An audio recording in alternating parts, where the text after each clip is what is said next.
Bayangin ketololan anggota DPR. Yang dia wakili adalah kepentingan rakyat selama 5 tahun, bukan kedaulatannya. Tolol.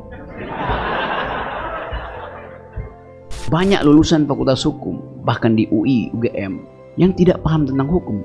Dia paham tentang undang-undang. Karena yang diajarkan adalah undang-undang, bukan hukum. Karena itu ganti aja fakultas hukum jadi FUU, Fakultas Undang-Undang. Bacanya FU. Fu. Fa. Fa. Fu, fa, fa. Fakultas Undang-Undang, fuck you.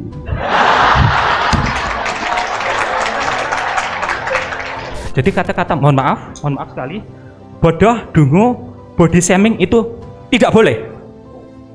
Tidak boleh. Tidak boleh.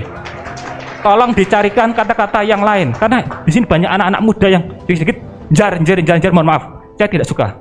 Itu kita punya nilai-nilai Pancasila ke UGM-anan. Siapa nama kamu tadi yang bicara tadi, yang kritik saya? Ya? Lintang namanya ya. Bintang semester berapa? Semester 1 di Magister Hukum Bisnis dan Kenegaraan ya. Oh, Bisnis dan Kenegaraan, semester 1. Rencana DO semester berapa? Ya, saya terima kritikmu. Sejauh saya mengkritik manusia, saya nggak pernah kritik manusia. Ya, saya bilang dungu itu adalah presiden, bukan Jokowi. Yang saya bilang tolol itu adalah Bahlil sebagai menteri.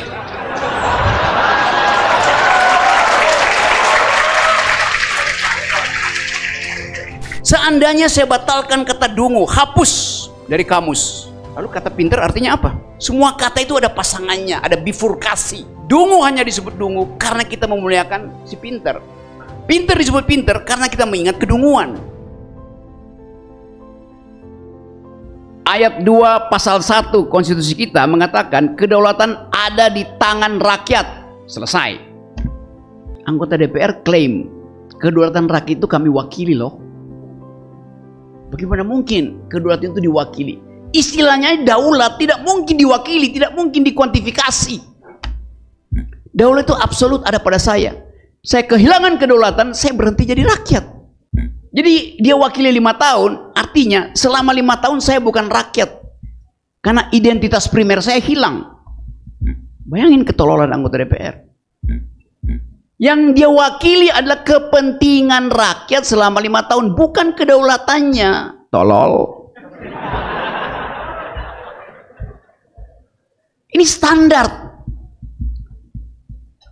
Jadi kita dari awal tidak memfilter anggota-anggota DPR ini.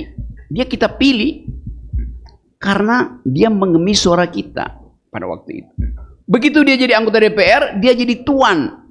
Buat kita ketemu dia mesti daftar lewat asistennya, lewat staf ahlinya tuh. Lo pada waktu pemilu anggota DPR itu datang ke Jogja itu minta ngemis suara. Dia pengemis tadinya. Tiba-tiba jadi tuan dan mengklaim saya beri dia kedaulatan. Dia wakili kedaulatan kami. Gak ada. Tidak boleh kedaulatan itu, bahkan di ijon pun gak akan saya berikan. Karena itu adalah identitas eksistensial dari warga negara. Jadi, kalau dia daulat, yang tidak berdaulat adalah negara. Itu konsekuensinya. Lain kalau dikatakan negeri ini berbasis pada kedaulatan negara. Ah, boleh. Yang tidak berdaulat ya warga negara. Tapi begitu warga negara berdaulat, yang lain tidak boleh berdaulat. Gak mungkin kedaulatan itu dibagi. Negara mempertahankan kedaulatan secara teritorial dari serangan asing, itu pengertiannya. Hanya demi keamanan teritorial, negara mengklaim kami negara yang berdaulat. Secara filosofi kacau keterangan itu. Kalau negara berdaulat, maka rakyat tidak berdaulat. Karena itu mesti diterangkan adverbianya. Daulat rakyat itu final, absolut. Daulat negara itu tergantung kondisi politik. Kalau ada serangan asing, maka kedutaan negara mesti buat apa? Ya buat melindungi kedaulatan rakyat. Sekuensi berpikirnya begitu. Standar. Tapi itu hanya bisa kita pahami kalau fakultas hukum betul-betul paham tentang teori hukum. Tapi banyak lulusan fakultas hukum, bahkan di UI, UGM, yang tidak paham tentang hukum. Dia paham tentang undang-undang. Karena yang diajarkan adalah undang-undang, bukan hukum. Karena itu ganti aja Fakultas Hukum jadi FUU, Fakultas Undang-Undang. Bacanya fu, fa, fa.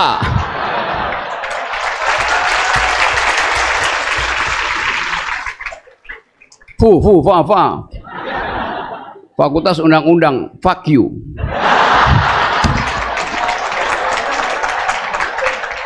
Tadinya saya mau edit, tapi dosen kalian bilang nggak usah diedit, Rock.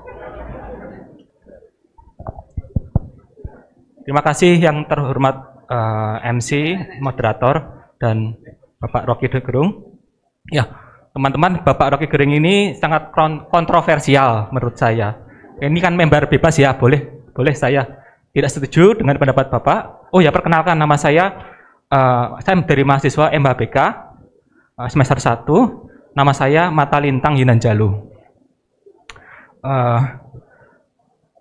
Seperti yang kita ketahui dulu, saya menyimak Pak Rocky sejak terkenal ada yang bahwa kitab suci itu fiksi, seperti itu ya, dan fiktif, dan itu sudah banyak yang gagal paham dan sudah diterangkan mereka itu kelihatannya salah presumption falasinya, karena Pak Rocky Gerung sudah memberikan prekondisi sebelumnya bahwa dinampakkan fiksi itu adalah memberikan imajinasi yang bisa menjadi nyata, seperti itu, walaupun tidak ada di kamus.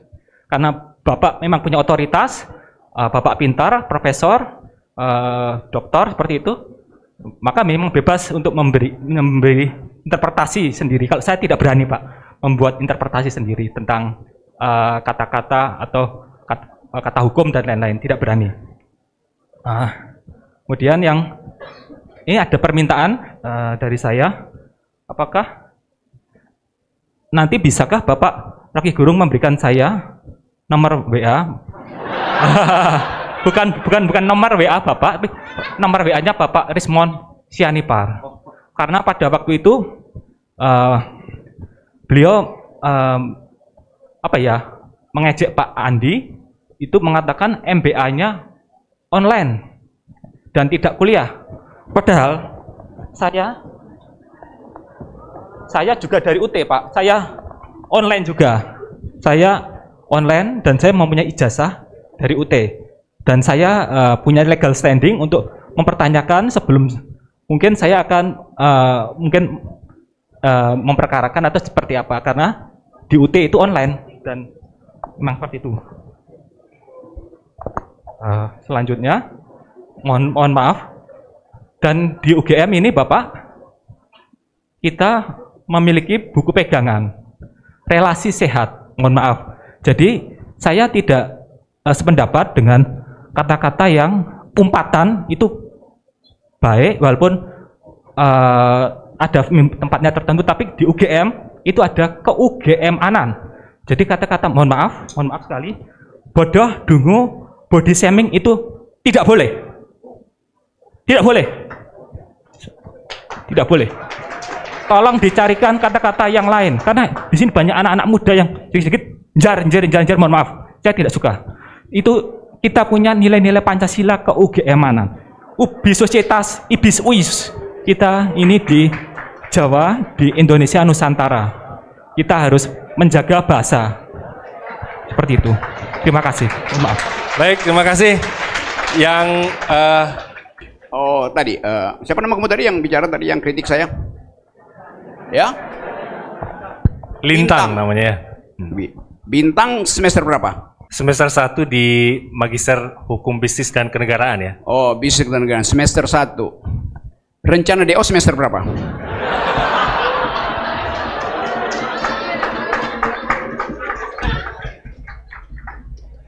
Kenapa mesti ada rencana untuk selesai? Kenapa nggak ada rencana DO? Dua-duanya ada rencana. Karena kita terbiasa masuk universitas, fakultas itu mesti lulus. Padahal kalau cuma sekedar lulus, Anda nggak perlu masuk UGM. Datang aja pasar pramuka. Ya, saya terima kritikmu. Sejauh saya mengkritik manusia, saya nggak pernah kritik manusia. Ya, saya bilang dungu itu adalah presiden, bukan Jokowi. Yang saya bilang tolol itu adalah Bahlil sebagai menteri.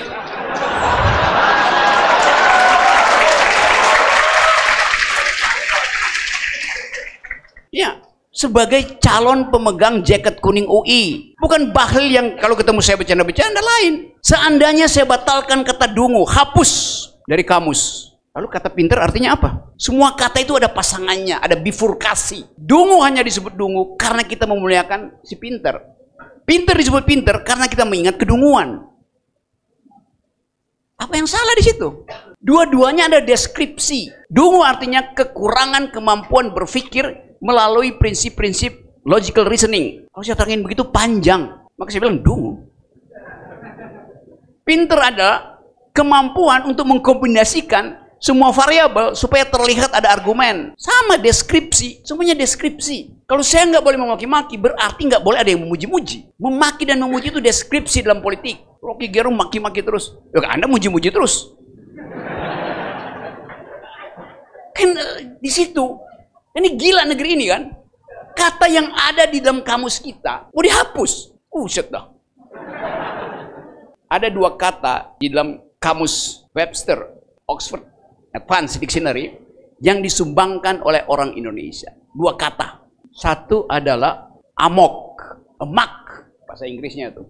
Anda baca semua kamus, kata amok itu kata yang disumbangkan oleh Indonesia ke dalam wacana narasi internasional. Ada peristiwa amok di Pati, Anda mau hilangin kata itu. Saya nggak suka ada amok. Loh itu udah jadi terma internasional. Amok artinya kemarahan tiba-tiba yang kadangkala asal-usulnya nggak jelas. Kata amok kita sumbangkan. Kata kedua yang kita sumbangkan dalam kamus bahasa Inggris adalah orang utan.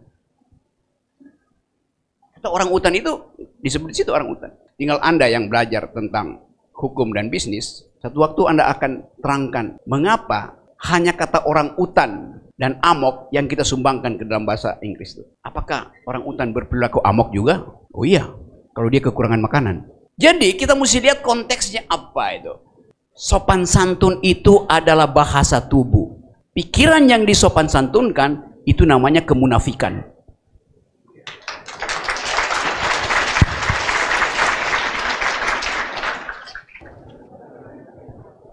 Oke. Assalamualaikum warahmatullahi wabarakatuh. Waalaikumsalam. Permisi, perkenalkan nama saya Yazi, asal saya dari Jogja, Bung Rocky. Nah, jadi di sini kan mimbar bebas ya. Di sini saya mau mungkin bertentangan pendapat dengan mas-mas tadi yang S2, tadi juga bisa dibilang dia bilang bahwa relasi sehat, mengedepankan sopan santun dan segala macam. Nah, sekarang teman-teman saya tanya, saya di sini udah jelas ya. Saya pengen tanya, kalian sebagai calon-calon penegak hukum di masa depan, kalian lebih mementingkan nurani hukum atau cuma sekedar kayak legalisme dan prosedural gitu loh? Kalian lebih mending mana? Mending menegakkan kebenaran atau menegakkan kesalahan? Iya kan? Jadi nggak apa-apa, asal yang penting itu benar gitu loh, menurut nurani hukum kalian gitu. Nah sekarang itu sendiri, Bung Rocky, kita tahu kalau seumpama hukum ini sendiri kan bisa dibilang bukan ilmu yang pasti ya, bukan teknik yang harus kalau 6 kali 6 12, bukan kan, itu ilmu yang bisa diperdebatkan gitu. Iya nggak? Ya, intinya adalah hukum itu bukan ilmu yang pasti, teman-teman. Jadi semua masih bisa diperdebatkan karena bukan ilmu yang pasti. Nah, sekarang saya tanya ke teman-teman, menurut teman-teman lebih mending mana? Budaya intelektualitas atau budaya sopan santun di kelas? Saya nggak cuma tanya ke Bung Rocky nih, tapi saya tanya ke teman-teman nih. Budaya intelektualitas atau budaya sopan santun? Karena kan kita tahu ya, kalau di ruang kelas, di ruang kuliah, jangan keras-keras, jangan kayak gitu, dosen itu tuan. Enggak, kan kita mau gini ya Pak ya, bisa dibilang apa kata Bung Rocky bener dong.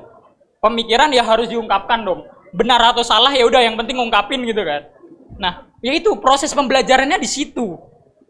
Itu demi apa ya? Demi menciptakan hukum yang nggak rusak lagi. Kalian mau hukum tetap rusak kayak gini? Mau nggak? Ya, karena nggak mau ya berarti kita harus menjadi orang yang kritis, orang yang nggak cuma istilahnya cuma ya udah aku sopan santun aja, yang penting aku baik depan dosen. Ya nggak mungkin kayak gitu loh. Nah, jadi mungkin pertanyaan ke Bung Rocky juga, menurut Bung Rocky bagaimana cara agar mahasiswa hukum ini itu mengedepankan budaya intelektualitas lagi, Bung? Bukan cuma budaya sopan santun. Karena mereka, aku tahu mesti mereka maba-maba, mereka masih takut lah. Wah, aku nggak berani lah nanya, aku nggak berani lah bantah dosen dan segala macem. Karena oh iya dia lebih tua, dia lebih pinter dan segala macem. Ya kita nggak pengen dong ada penegak-penegak hukum yang cuma ikut ke atasan, cuma ikut ke UU tanpa mengedepankan nurani hukum, tanpa mengedepankan nuraninya sendiri. Terus buat apa hukum itu diciptakan kalau kayak gitu? Ya mungkin terima kasih. Sekian dari saya. Wassalamualaikum. Kamu kuliah di mana? Kamu kuliah di mana? Fakultas apa? Saya kuliah di hukum. Oh, oke.